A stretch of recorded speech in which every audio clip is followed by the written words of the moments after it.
Franklin, bonjour.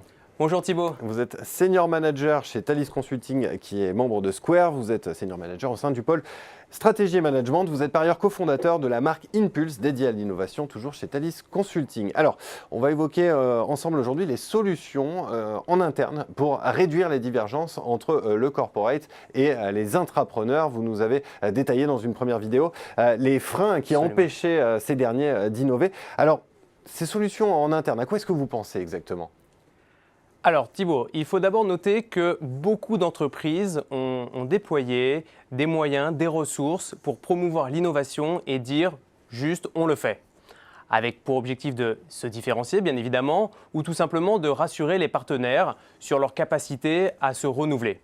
Elles ont donc mis en place de nombreux leviers stratégiques, organisationnels, culturels ou managériaux, des leviers que vous connaissez bien. Il s'agit des plateformes d'idéation collaborative, des hackathons, des cellules d'innovation, des incubateurs internes, des initiatives qui peuvent être déployées en mode projet avec des contrats spéciaux et incitatifs, ou encore la création d'écosystèmes intrapreneuriaux. Bien sûr, il y en a beaucoup d'autres. Alors, c'est d'autant plus étonnant que ces initiatives, elles sont quand même largement diffusées. Mais alors, qu'est-ce qui leur manque pour être réellement efficaces ?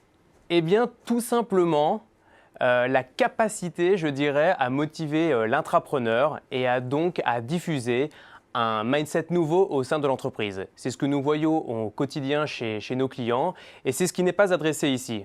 Généralement, l'intrapreneur est prisonnier d'une structure qui ne le reconnaît pas comme le véritable détenteur de ce qu'il développe. Et puis son indépendance est très partielle également, dans la mesure où il doit rendre des comptes à cette structure qui l'héberge et qui le finance.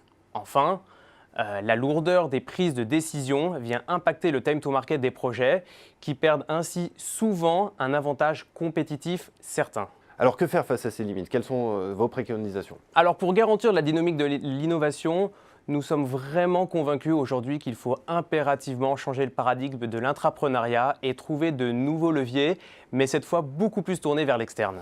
En externe. Eh bien, merci beaucoup, Jonathan Franklin. Ces solutions en externe, ce sera l'objet de notre prochaine vidéo. Merci encore. Absolument, merci Thibaut.